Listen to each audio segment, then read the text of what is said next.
First race of the year. Not every day you wake up knowing you're in for some suffering.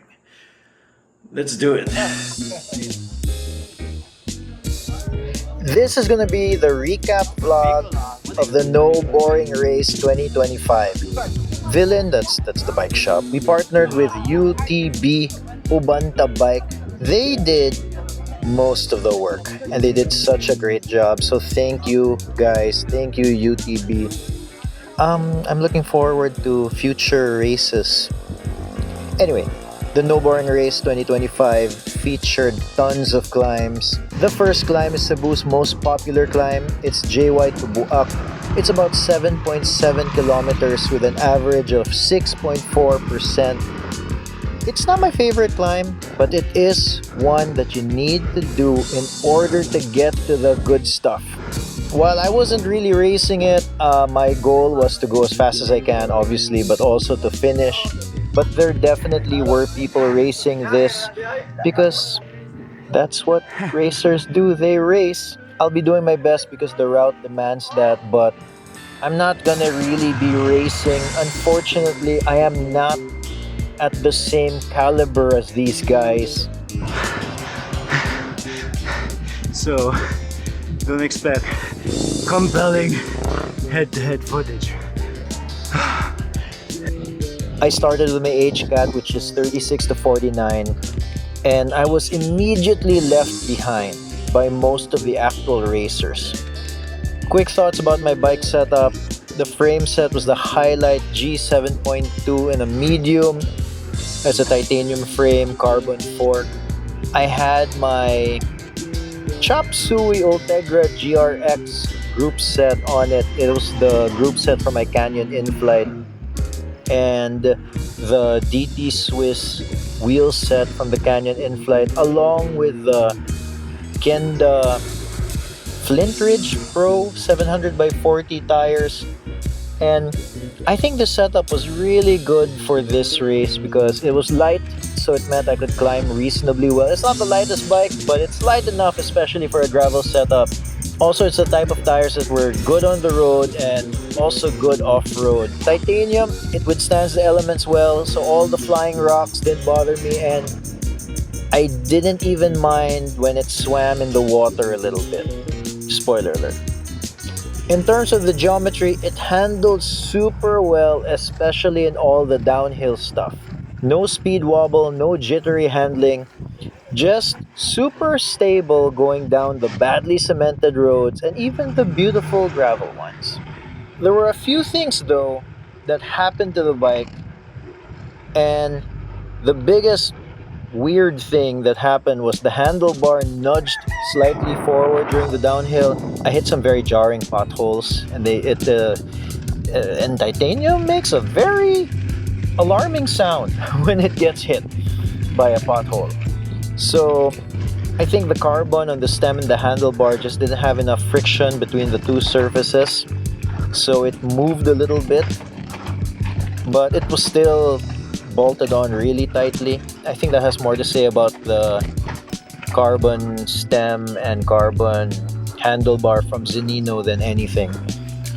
Also, spoiler alert, again, I fell into the water in one of the river crossings, and this made the shifting suffer because of the water or the dirt on the RD or on the housing. Other than that, all things were good. Okay, back to the course. After this really fun downhill was another tough climb.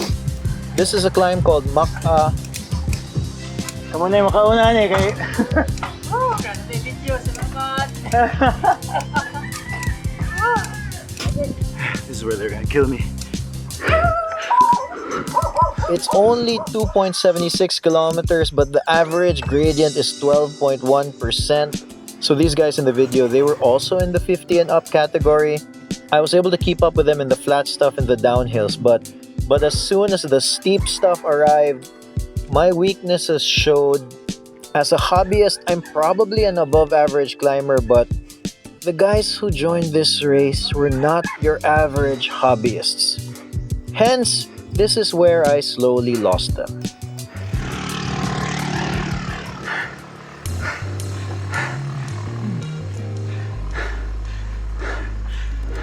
But what goes up must also come down, and here's one of my favorite sections of the whole race.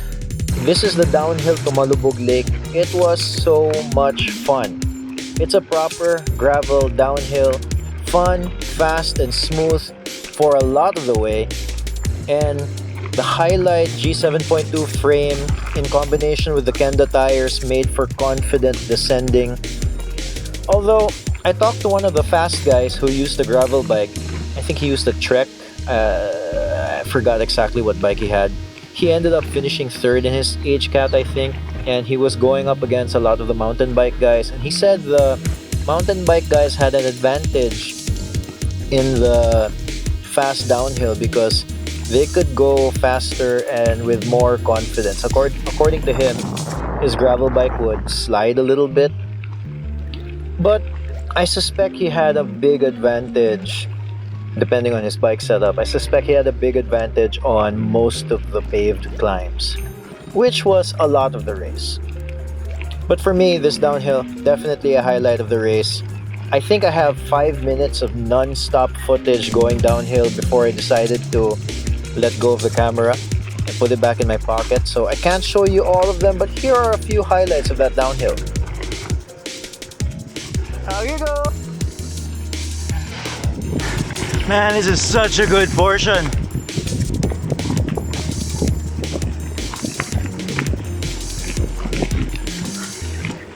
I feel like it's worth it for this, even just this part alone, man. Oh, wow. Next up, the river crossing section in Malubog Lake. Okay, here we go. But a lot wetter, and the water was higher than normal. Oh, fuck me. Feet are wet.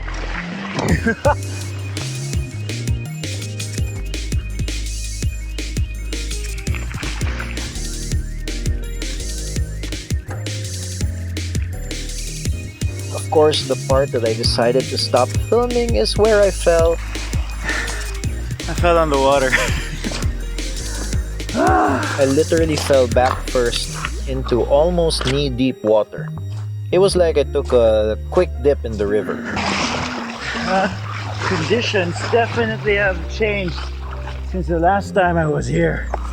That also meant the bike went for a little swim as well, which, as I mentioned, caused a few problems. I think I'm gonna need to check the hubs and bearings of this bike when we're done.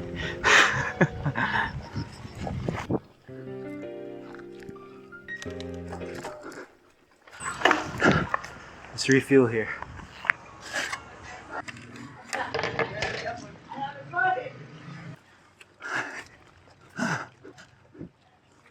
Okay, on to the hardest bit of the race.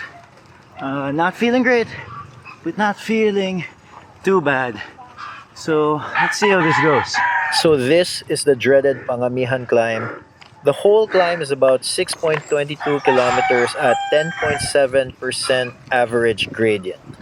But the dreaded part of the climb, which is the beginning of the climb, is 1.74 kilometers with an average of 15.3%. Zigzagging. Here's how it went.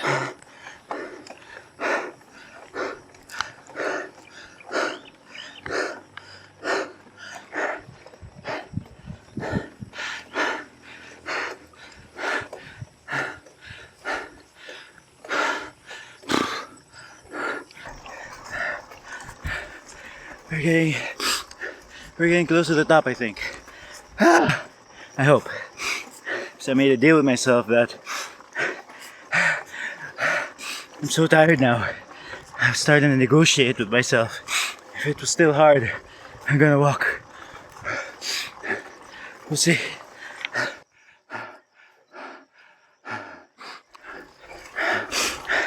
My right thigh is cramping. Yep. Just gonna try to make it up that bit over there, and then we'll see how it feels. Oh yeah, it's cramping. Hurts. Keep it moving. Keep it moving.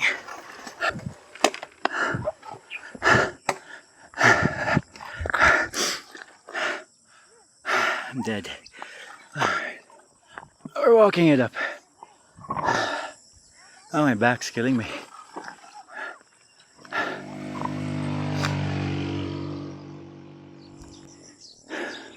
I think that's the end of the hard part of Pangamihan, and everything else it's still a climb but much easier. But I think I'll rest here for a bit. Oh man, it did better than last time, but still walked the last bit. Oh my god. Alright, let's give it like 5 minutes. In the end, I did the dreaded part of the climb in 26 minutes 49 seconds. One of the tougher 27 minutes of my cycling life. After that climb, in my head, it was going to be all smooth sailing, but I was wrong. So good.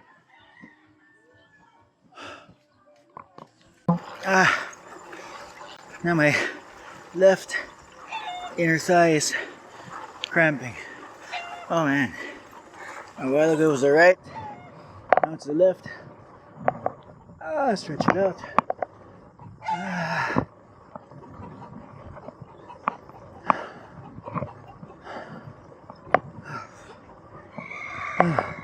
Suffering, man. Suffering. It's beautiful though up here. The damage of that super tough climb was not done. When there's no trees, there's a pretty good view. You just have to trust me. There were going to be many lingering effects. After that dreaded climb, there were still lots and lots of climbing to be had.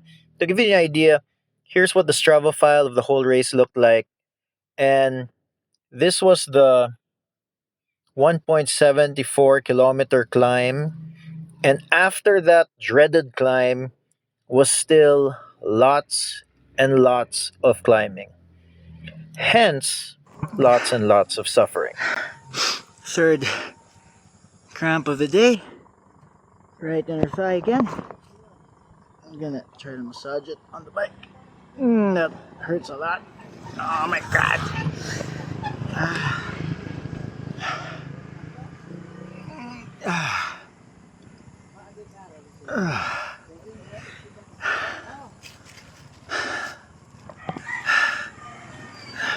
It's fucking hard. Now it's the other inner thigh, the left one. This is getting ridiculous. It was weird because I was feeling pretty good. I'm feeling pretty good, but all of a sudden started cramping. So I don't feel pretty good anymore. Oh man, this is gonna be a struggle. I think I'm about I want to say 15 to 20k to the finish. Still quite a bit of climbing. I'm gonna guess about 3 to 500 meters of climbing left. Left thigh is still cramping. Not as bad as the right one a while ago. But yeah, 15k and about 3 to 500 meters of climbing left to go. It's rough. But the fun thing about this race is that you get to experience all the fun downhills too. I really like mentioning that the highlight was a really stable frame going downhill. So stable means confidence, and confidence means fast.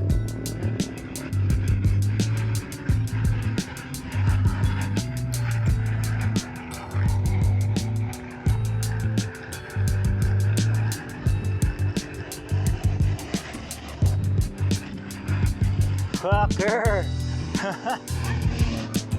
While I'm stuck behind this van, quick word from our sponsor, Curve Coffee Collaborators. I drink a lot of coffee at home. More often than not, you'll find me drinking something from Curve Coffee Collaborators. I've drank so much of their coffee, at this point, their familiar taste is a good constant in what is usually a hectic and varied day-to-day life for me. That's what I think about when I make coffee. It's like a little meditation in the middle of the day. Also, I feel good about it because not only does it taste good, but Curve goes through great lengths to make sure that the coffee farmers benefit from the beans. If you'd like to check them out, head over to curve.coffee, that's their website, and give them a look. Thanks, Curve, for sponsoring the vlog.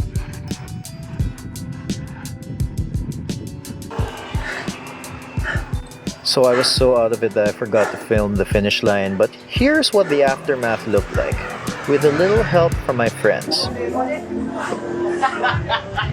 Gaya labot mo, Mike. Ha? Gaya labot mo. Ayata. Ay, kapag. Video ni. Wala na, video lang ko sa akong suffering. Kalimot ko, I forgot to take a video of the finish line. So tired. Ara porma eh, gano'n. Aray mong kalagay. Laspag. Laspag. Gugaya, nabot ni mo, good. Oh, kay lisod kay Rota. Ni kuan ka, ni uno-uno kasi 1 AM, minuto ka, wala. I know, no. Wala. But I stopped. I walked and I stopped a lot in the Pangamihan. Pangamihan climb, the last 100 meters before the school. I couldn't. I had to walk 100, 200 meters. Pagapon sa ganun. Yeah. No, but I was so tired that for like 30 minutes to 45 minutes, deads na kay ko. Dugay kay ko nakabalik. Huwag ka nang, dugay kayo nabalik. Sa iba. Second wind, right? Oh. Dugay ka niluwaw. Sakit kaya akong likod. Okay, on to the next video. Thanks for subscribing. Ciao.